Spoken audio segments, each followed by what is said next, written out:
Good morning, everybody. I was going to say we had a great night's sleep, but in all honesty, I didn't. We came all the way down today from Durness to Greylock, and it's a beautiful place. It really is a beautiful place. The tide's in at the moment. Anyway, we had, if you remember, we had 14-mile-an-hour winds up in Durness, and so we were heading down anyway, and we got to Greylock. Gairloch, let's get it right, so Gairloch last night. There are motorhome facilities just down the road, so we're going to go and use those in a minute. The weather forecast for down here last night was 18-mile-an-hour winds, so fantastic, so you'd think. But in all honesty, the only motorhome parking space in the car park, which I mistakenly adhered to, was 90 degrees on to the prevailing wind, which was an easterly, and it was just hitting the side of the van like you would not believe. So those 18 to 20-mile-an-hour winds last night actually rocked the van far more than the 40-mile-an-hour winds the night before, which I actually parked facing. So lesson learned: in future, disregard the parking details when it comes to motorhomes. I think, especially this time of year in January, there's nobody about. I mean, we're here on our own. I could have parked anywhere, I guess, really, but that's a lesson learned for next time. Lovely shop here at the harbour. Really friendly people. You can get all your supplies there. We're just getting a coffee, going down to the brand new facility by the golf course and opposite the beach, where they have showers, toilets and grey and black waste. Then we're heading to Applecross today, and I'm really excited to do the black bar, so speak to you later. So the facilities down here in Greylock are fantastic. Gairloch, let's get it right again. Make a donation to use the black waste because it's free, but clearly any help is necessary. Waste, grey waste and water, all here, fantastic.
Going down and I'm a little bit scared. Voilà. Voilà. Bar. Let's go. Just hope the brakes work. I'll be honest. Shut up. I think I'd prefer to come up it than go down it. But here we are.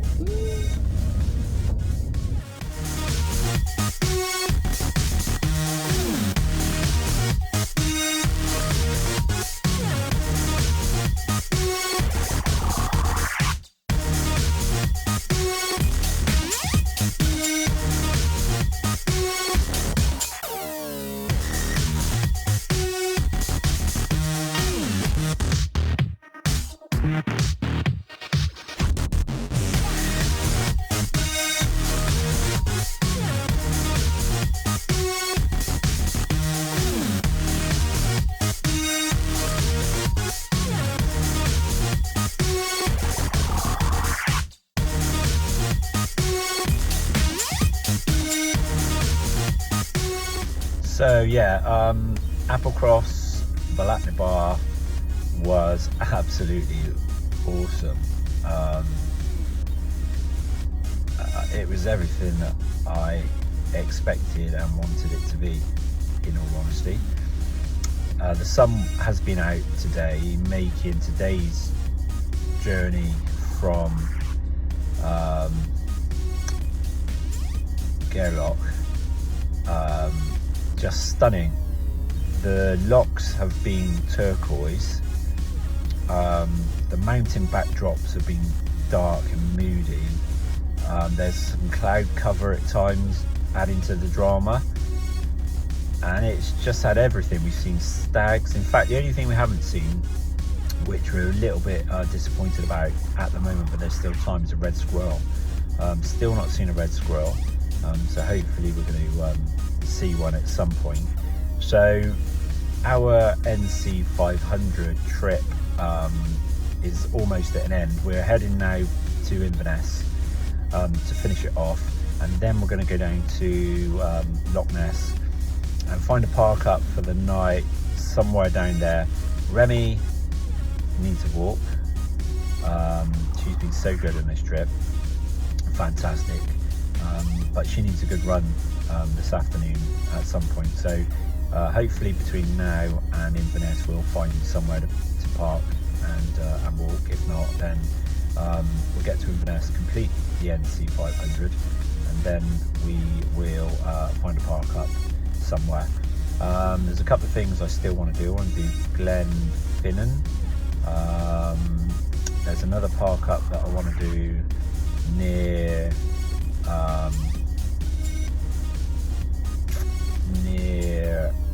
Loch,